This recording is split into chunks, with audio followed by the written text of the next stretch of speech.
Chris Palmer here in San Antonio, more specifically the Alamodome, which this month celebrates its 30th anniversary. We're going to be talking to various individuals that had a hand in making the Alamodome a reality. There were a lot of struggles along the way, but before we talk about the present, let's talk about the past and how an idea for a multi-purpose dome facility became a reality. There are two men in this city who appear ready to change this. Mayor Henry Cisneros and Sigmore Corporation President Tom Turner Sr.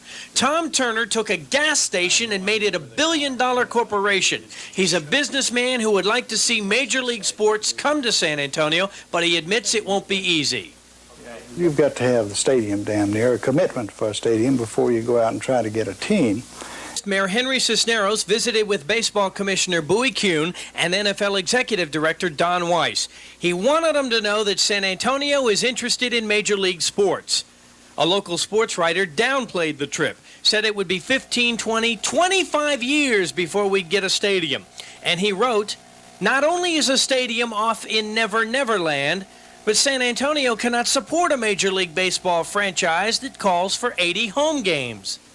Nothing ever develops when people make fun of those who try. For years, San Antonio sports enthusiasts have been talking about a stadium. Not just football, not just baseball, but a multi-purpose stadium. Newswatch follow-through has learned of 3 proposed sites for a multi-purpose stadium to be built in San Antonio. We're up in a helicopter ready to show you aerial views of the 3 proposed sites. Proposed site number 1. It is east of the Joe and Harry Freeman Coliseum and west of the Interstate 10 that you see there. The Alamo Cement Plant, just north of Trinity University.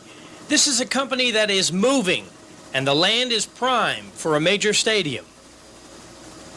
Site number 3, Breckenridge Park Polo Field. City-owned land, centrally located off McAllister Freeway. Now, across the freeway, you have Alamo Stadium. And Mayor Cisneros tells us that he has considered an alternative plan which would involve Alamo Stadium.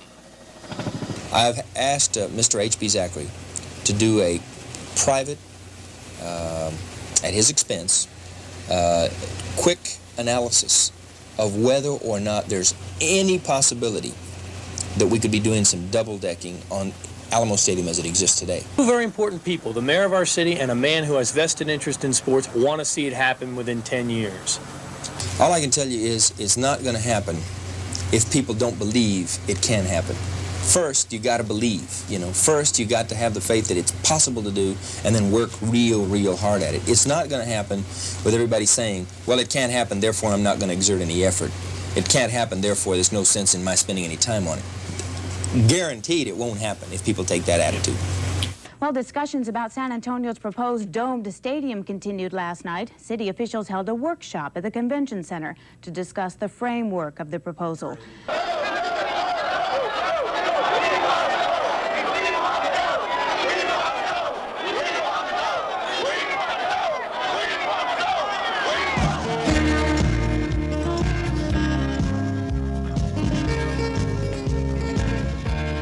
It has been a shootout from the start, one of the toughest political showdowns San Antonio has ever seen.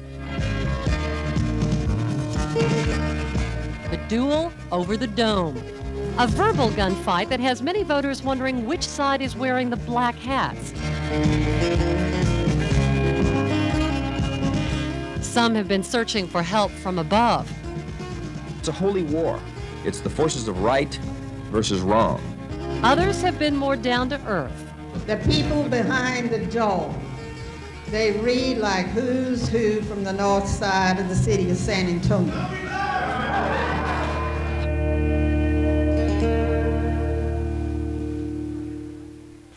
And tonight the showdown continues with a verbal shootout between Mayor Henry Cisneros and Councilwoman Helen Duttmer. Tonight we are going to examine one of the most important and most complex issues ever to face San Antonio voters.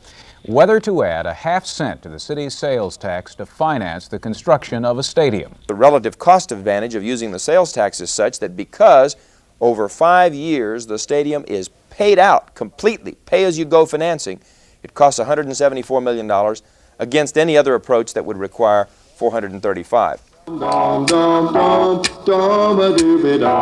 in the middle of all the madness came a musical message sending everyone over the edge.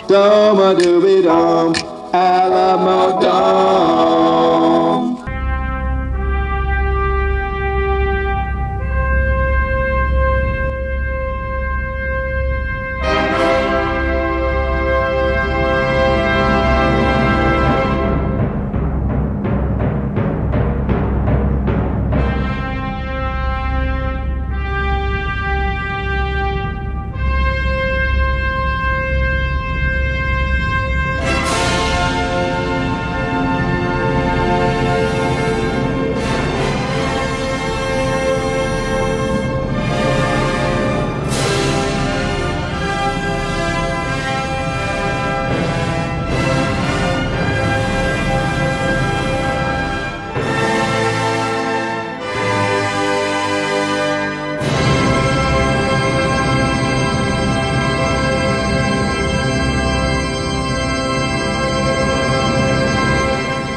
KSAT 12 News at 6.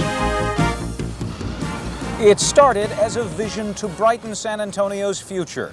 The transformation from the drawing board to reality is complete. Already, the Alamodome has weathered public criticism, rainstorms that delayed construction, and now it's ready to welcome the public.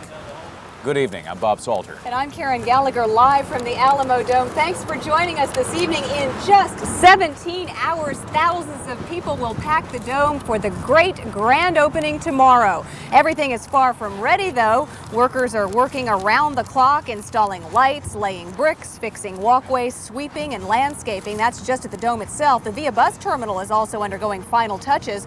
The actual celebration tomorrow will take quite a bit of work to pull off. It'll feature a bit of everything. There will be ice skaters, gymnasts, basketball players, and hockey players all doing demonstrations. Then there are the singers, the bands, laser shows, fireworks, hot air balloons, even a scheduled flyover of the dome by a squadron of jets, Bob. Eyewitness News, San Antonio's top-rated satellite newscast.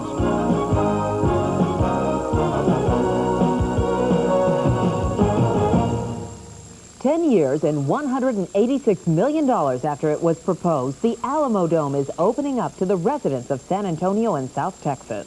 Tomorrow, thousands will be heading downtown for a look at what many call the dome that Henry built.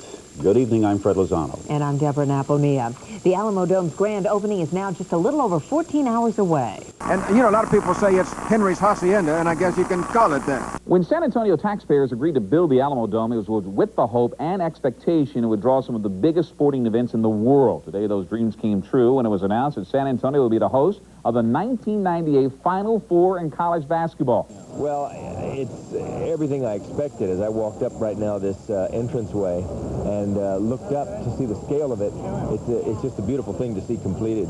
I think the city is going to use it for many, many years. The Dome was about assuring San Antonio's place as a competitor for professional sports, because that's an element in America of how you recognize a city. Its scale, its prosperity, its significance on the national scene. The 1999 NBA Finals. Tonight, Game 2, the New York Knicks versus the San Antonio Spurs.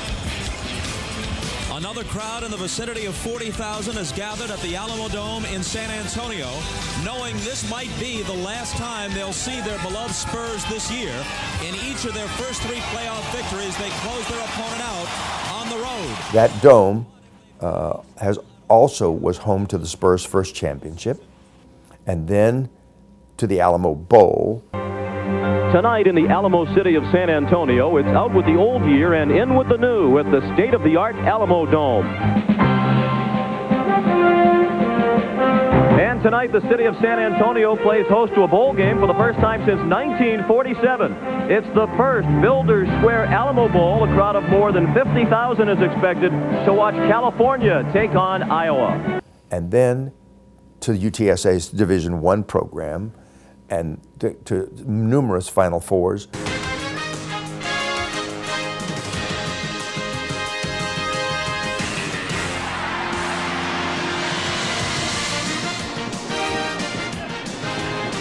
We are deep in the heart of Texas, where everything is big, including the dreams.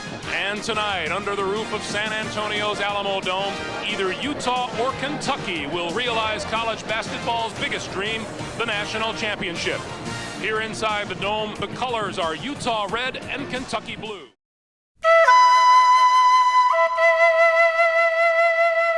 Great cities are places where people live and work and pray and learn and assemble.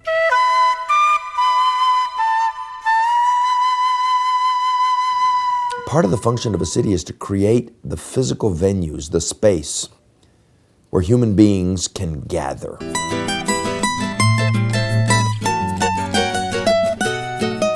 It's hard to believe how quickly 30 years have come and gone, and as I walk through the grounds of the Alamodome getting video footage for this podcast, I can't help but think about that hot day in May of 1993 when I came down to the opening ceremonies. I had my VHS-C camcorder and captured some of the sights and sounds of that great day. The excitement leading up to the Alamodome, and it was great because we got to see it built. Every time you came downtown, you'd see it was bigger and bigger and bigger, and you kind of get the idea of what it was going to be like. So when I was asked to be the Master of Ceremonies, it was really, I was so thrilled to be a part of this incredible, really something that added to the landscape of our city. You see any picture of San Antonio and you're going to see the Alamodome right there. I think I wore a white tuxedo and with tails. And as I walked in, because it was a free event, the entire city was there, it was unbelievable. The noise, the joy, and all the things that were going on, it was fantastic for anyone who was there for that experience. Maury Vasquez, Eyewitness News. I was brand new here in San Antonio with Ken's Five. And so the first event that took place, if I remember correctly, was the what do we call it? The U.S. Olympic Festival, the massive east, west, north, south, Olympic type atmosphere throughout. In fact, we had a little media fencing competition. Myself, Don Harris, Greg Simmons, a gentleman from Univision at the time, and so a lot of fun. But that was the first time that I walked into this place, and you go like, you look up, and I felt like the kids from Hoosiers, like, okay, this thing is big. How's it going to look for basketball? When we're thinking, I had 1 year in the arena, in the Hemisphere Arena, covering the Spurs, but then just trying to picture it in this massive barn. It was an eye opener. The way the Alamodome is designed is in part because of budget concerns. San Antonio had a limited budget to build this stadium, and a way to save a lot of money was to have the roof suspended by cables and 4 300-foot pillars on each corner. Even though $100 million was a lot of money to spend on a dome stadium in the early 1990s, it was still cheaper than other stadiums around the country that had recently been constructed. It was built the way it is because we wanted a building that had no columns inside. So the 4 pillars you see on the outside are like a suspension bridge, and the roof hangs from those. So on the inside, there are no impediments to sight lines. When I think back at some of the early models that we did in sketches and computer projections of what it would look like, we're right on target. It turned out just like we thought it would. I believe it is safe to say that San Antonio would not be the city we are today in many aspects if it were not for the Alamodome. It was a tremendous investment for the city, and certainly, like any venue, you need to have a facelift every once in a while, etc. But when you look at all the different things that have happened in the Alamodome and what it's brought to this city, and how many people have come here from out of town and brought and added to our economy, it's really paid off for itself in spades. Look, San Antonio would not be the city that it is if we were still relying on a 20,000-seat outdoor WPA stadium as our largest. We would have had to build something, and I'm glad it was the Dome at the time it was. 49% of the people of San Antonio didn't want it. but 51% did, and we live in a democracy, and that 51% won. People who wanted it wanted the city to continue its trajectory of growth and bringing new events and having a place among the major convention cities of the country, and maybe having a crack at more sports activity. So that group won in that fight, but barely. Without question, anybody looking back, anybody that would want to criticize Henry Cisneros for his big push to get this passed, you're just wrong. You're wrong, because the Alamodome, while it did not bring an NFL team, it brought so many other events, moments, experiences. You know, think about just the place to house these home and garden shows. I mean, it's these youth Baptist summer conventions that come in and fill up the dome and then fill up downtown. Downtown businesses have loved it. Downtown hotels have loved it. It's been experience after experience. The heyday of the Tejano Music Awards in the 90s, when we had Emilio and we had Selena. Again, packed house. Imagine the football play side where we had George Strait perform his super country cowboy night or whatever. I mean, a day-long headline by the King, George Strait himself. That doesn't happen. It doesn't happen in the Hemisphere Arena. It doesn't happen at Verizon Amphitheater. It only happened in the Dome because it could house that many people for that huge of an event. But there was bad blood from its creation, from its formation. But I think in my heart that even those who opposed it have to acknowledge a lot of good things happened in and for San Antonio in the intervening years.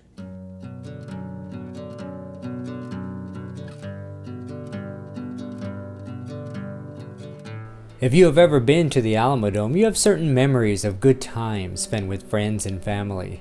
Back in the 90s, where on Channel 5, I had a segment with my daughter, my granddaughter's mother, Vegas Val. And where my daughter would pick game. Hey, who's going to win? Cowboys or Lions? And you show our little helmets. But we would do it at different locations. It was such an open time, pre 9/11. I mean, yeah, there's security, but hey, we're coming here with media.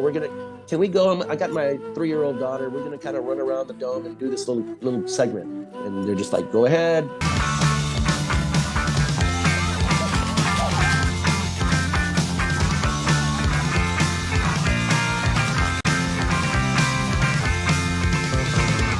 Welcome back to Eyewitness News Saturday, folks. Welcome back. We're here. Mario Vasquez with Vegas Val. Where are we at, Val? The Alamodome. I mean, it was just, it became a part of San Antonio. And with me personally, there's just so many family memories locked in there. I've seen Elton John there, Paul McCartney, the Eagles. I mean, it just goes on and on and on. I'm sure everyone watching has a memory of some kind of an event. To see, for example, the year that Baylor played in there and ran up a score that was the highest combined score by two teams in any bowl game, and RG3 worked his magic. Over the years, the Dome has been criticized as being unattractive and lacking eye appeal. But whether you like or dislike the design, the Alamodome changed the landscape of our city's downtown skyline. And I'm still impressed all these years later at the massive scale and manpower needed to create this multi-purpose facility. I have heard people call it a dead armadillo with 4 legs up in the air. Nothing hurts my feelings anymore. I have thick skin about this. People like to call it the upside down armadillo or whatever. But just yesterday, I was driving by. My granddaughter had been out of town for 2 weeks. Picked her up.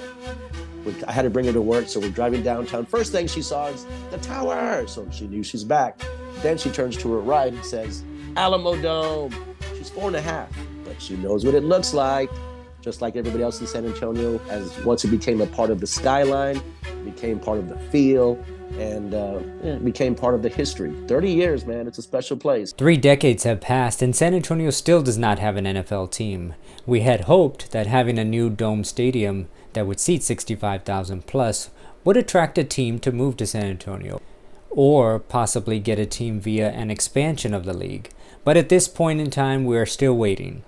When they broke ground on the Dome some 30 plus years ago, Red McComb said that San Antonio would be first on the list of a future NFL expansion. It was just never in the cards for us to have a pro football team these last 30 years. Red was a person who understood one major way for San Antonio to rise in the national profile would be Major League sports.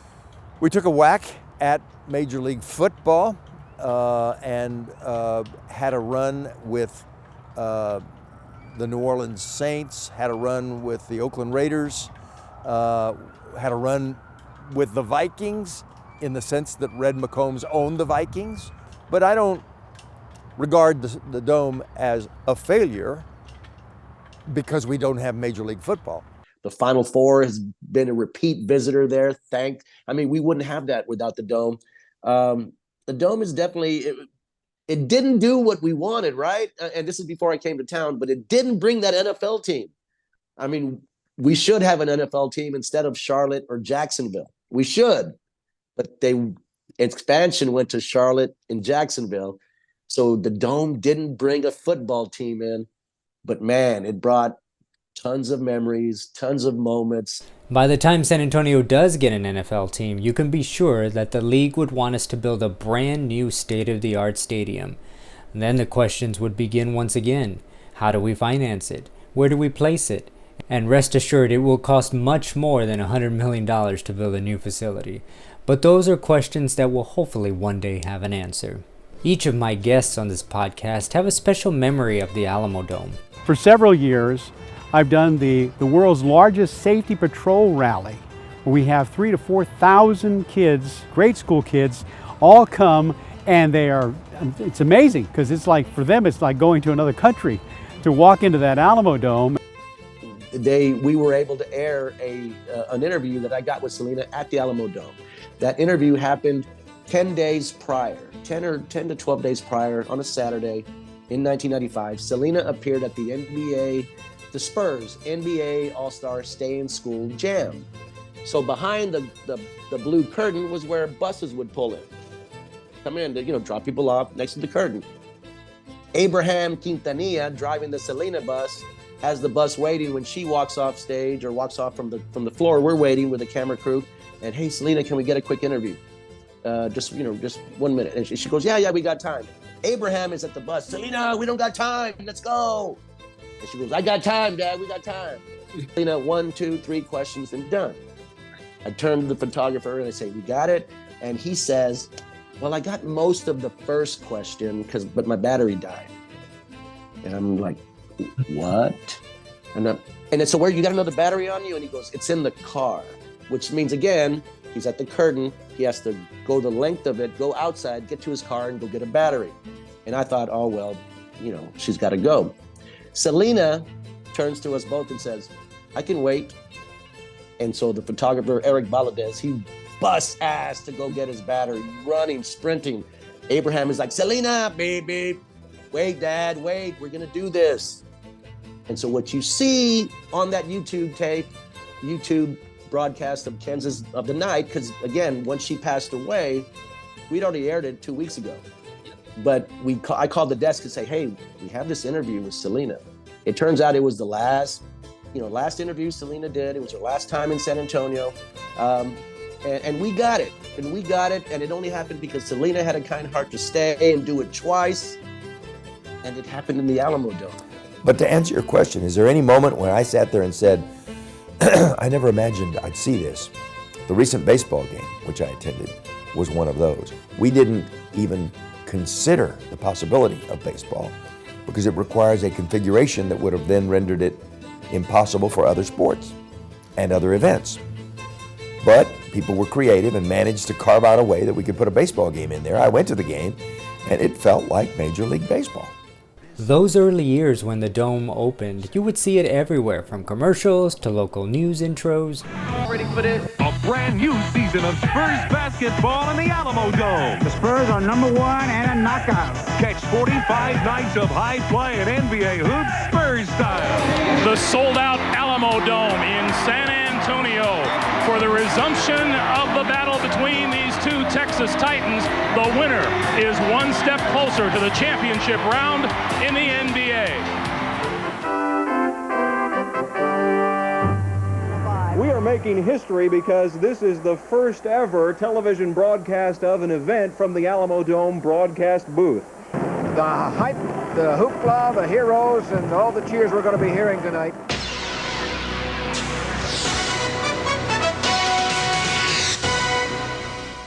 And who could forget the time when there was a delay in a Spurs game due to a water cannon going off inside the dome. It was kicked off by the fireworks before the Warriors and San Antonio Spurs game. This delayed the start of the game as people got wiped out, brought the umbrellas out, and retreated from their seats at the Alamodome. For this podcast, I reached out to the staff at the Alamodome, and we had an interview set up for March, but they had to reschedule. We set up another interview for late April, and once again they canceled. So unfortunately, I have no one from the Alamodome staff to talk to me for this podcast. 25 years from today, the Alamodome, Bob, won't be so sparkling and brand new, but the memories of opening day will still be very bright for all of us.